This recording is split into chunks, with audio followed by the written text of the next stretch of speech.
بہت بڑی طاقت بنیں گے آپ اگر آپ کو سہنا آ گیا اور برداشت کرنا آ گیا. چونکہ جب آپ برداشت کرتے ہیں نا تو اندر میں ایک طاقت پیدا ہوتی ہے. وہ طاقت آپ کی روح کو پرواز دیتی ہے اور اگلوں کے لیے تسخیر کا کام دیتی ہے. اور اگر آپ پھٹ گئے تو بم کے پھٹنے سے کیا ہوتا ہے؟ تباہی آتی. جب آپ پھٹیں گے یا میں پھٹوں گا تو معاشرے میں تباہی آ جائے گی. تو اس کے لیے آپ دو چیزوں کا اہتمام فرمائیں. ایک اپنی زبان کی حفاظت فرمائیں. آپ اس 400 کے معاشرے میں کوئی غیبت کرنے والا نہ ہو، کوئی جھوٹ بولنے والا نہ ہو، کوئی کسی کو طنز کرنے والا نہ ہو، تانا دینے والا نہ ہو. ایسی بات جو کسی کے دل پہ جا کے چوٹ مارے اس سے آپ اپنی زبان کو صاف کر لیں.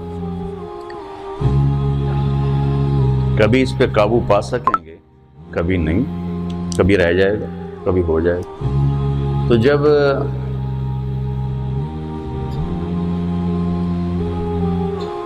ہاتھ سے نکل جائے بات تو پھر اللہ نے ہمارے لیے توبہ کا دروازہ رکھا ہے.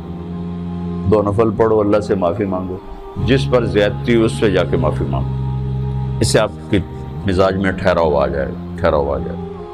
تو میں آپ سب سے یہ گزارش کرتا ہوں کہ اس معاشرے میں آپ اپنی زبان پہ قابو پانا سیکھیں. برائے میرا بہت فائدہ ہوگا. ایک زندگی گزری ہے، شام قریب ہے، تو پوری زندگی کے تجارب نچوڑ بھی اس میں شامل ہیں. اور تجارب نچوڑ کو گولی مارو اور دیوار پہ ڈال دو. میرے نبی کا فرمان اس کے لیے کافی ہے کہ آپ نے فرمایا کہ 2 چیزوں کی ضمانت دے دو، میں جنت کی ضمانت دیتا ہوں. ایک تمہارے جو 2 جبڑوں کے درمیان ہے، ایک تمہاری 2 ٹانگوں کے درمیان ہے، اسے پاک کر لو، میں جنت کا ضامن بن جاتا ہوں. اور معاذ بن جبل سے فرمایا کہ تمہیں پورے دین کا نچوڑ بتاؤں. کہ جی کیا؟ تو آپ نے اس حدیث کو میں نے پتہ نہیں ہزاروں لاکھوں دفعہ بیان کر دیا ہے اور ہر دفعہ بیان کیا ہے کہ اچھا یہ ایسے کر کے کیوں فرمایا؟ یہ پہلے کیا پھر کہا کف ھذا. اور کہا کس کو ہے؟ جن کے بارے میں آتا ہے کہ اس امت کے علماء کا جھنڈا قیامت کے دن معاذ بن جبل کے ہاتھ میں ہوگا. اتنے بڑے آدمی.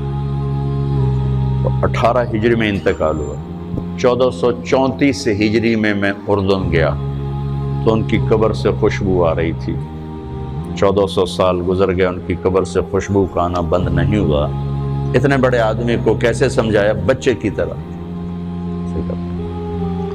معاذ اس زبان کے قابو.